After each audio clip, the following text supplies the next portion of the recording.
Meil tuleb vaid loota, et mitte kunagi ei ole meil vaja päriselt reageerida sellise ohusignaali peale. Paraku poliitiline olukord meie ümber nõuab valmisolekut. Tõsi on see, et Eestis on nii ohuteavitus, aga ka võimalused võimaliku ohu korral reageerida üpris kasinad. Vastavalt võimaluste tuleb aga seda valdkonda järele aidata.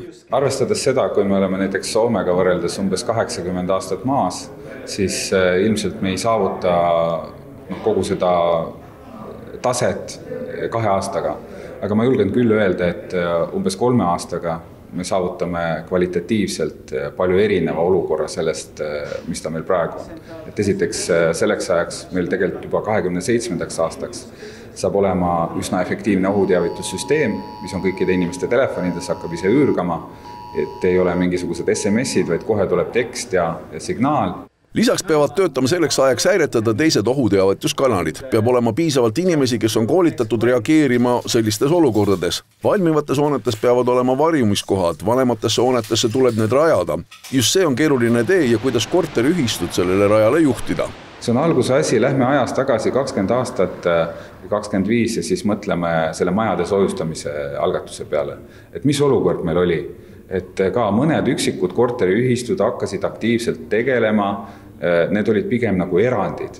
Täna lähme Põlva linna, proovige leida seal kortermaja, mis ei ole korda tehtud. Oktoober on teavituskuu ja oktoobris Päästeamet rohkem informeerib kodanikke, kuidas varjuda, kuhu varjuda, mis kaasa näiteks võtta. Ja selleks antakse aega 3 minutit, kui tuleb ohuteavitus. Kas me aga teame, kuhu joosta, kuhu varjuda või mis üldse teha?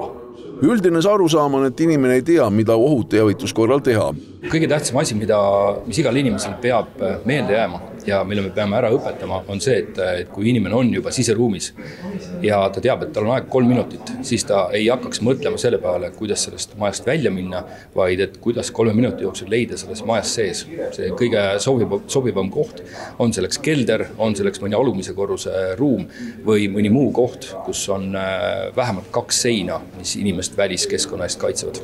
Nüüd on igal korteriühistul, perel, töökollektiivil aeg teha selgeks, kuhu ja kuidas varjuda saaks. Selleks pakuvad oma abi Päästeameti töötajad, kes viivad läbi koolitusi. Aga oluline ikkagi teavitus ise. Kui kevadel toimus meil sireenide test koos kõigi teiste ohuteavituskanalitega, siis me nägime ära need nõrgad kohad, mis meil tehniliselt sel hetkel ei toiminud. Need on praeguseks korda tehtud ja me kavandame detsembri esimeses pooles teist testimist ja kõik inimesed, kes Eestis sel ajal viibivad, näevad ära, et kuidas nendeni ohuteavitus jõuab. Oktoobrikuu vältel pöörab Päästeamet erinevates kanalites suuremat tähelepanu ohuteavitusele ja jätkab elanikkonna kaitse vajalikkuse selgitamist.